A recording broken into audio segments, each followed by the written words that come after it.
Hoy estamos aquí acompañando a toda la gente decente de nuestro país y también a toda esa gente en toda Europa que quiere pedir y exigir que termine de una vez por todas este genocidio planificado, esta limpieza étnica al pueblo de Palestina que está llevando adelante el Estado de Israel. Pensamos que en este momento los líderes europeos, incluido el nuestro, no está a la altura de la gravedad de las circunstancias.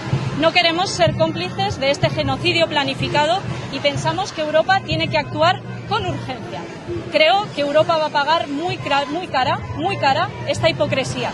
La hipocresía de ir pregonando los derechos humanos en todo el mundo y después, cuando hay que dar la cara, cuando hay que estar a la altura, no hacer absolutamente nada.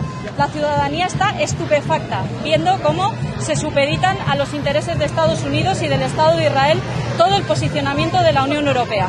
Podemos hacer algo y podemos hacerlo hoy mismo.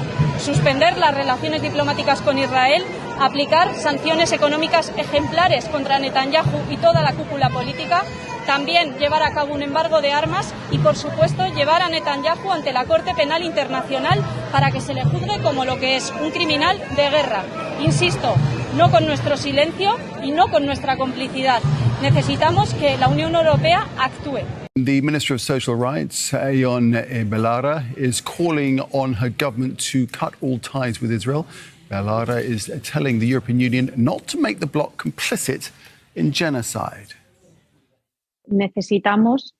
Our point of view, which has remained quite clear over the past few weeks, is that the Israeli state must end this planned genocide against the Palestinian people.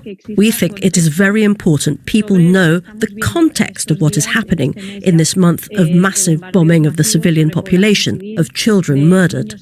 This is happening in a context in which Israel has carried out a decades-long policy of illegal occupation of the land of the Palestinian people, stealing houses, killing people, mistreating and torturing some prisoners in Israeli prisons.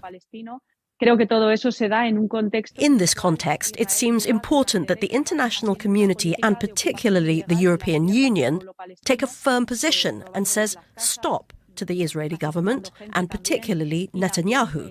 Because if the Israeli government is able to do this, it is because they enjoy total impunity in the international community, thanks to having a very strong alliance with the United States. We need the international community to react and respond to what is undoubtedly a global threat to democracy. Because if they're doing this to the Palestinian people today, they can do it to anybody in the future. There is a deafening silence of so many countries and so many political leaders who could do something. Let me speak about what I know well, the European Union. It seems to me that the display of hypocrisy which the European Commission is showing is unacceptable. There is the comparison with the Ukraine war and the fast action which the EU took, imposing sanctions against Putin and his circle, while the illegal invasion was taking place in Ukraine. They reacted. In this case, I believe we're losing the opportunity. At the moment, we could do lots of things. Economic sanctions on Netanyahu and his political circle. Prosecute before the International Criminal Court all the politicians responsible for pushing the button and carrying out these massive bombardments on the civilian populations, and what is a flagrant breach of human rights. The hospitals, schools and people of the United Nations cannot be the object of these attacks. I think we can do many things. I'm demanding my country and other countries break diplomatic relations with Israel. I think this would send the right political message, which is we don't want to have anything to do with a war criminal like this leader.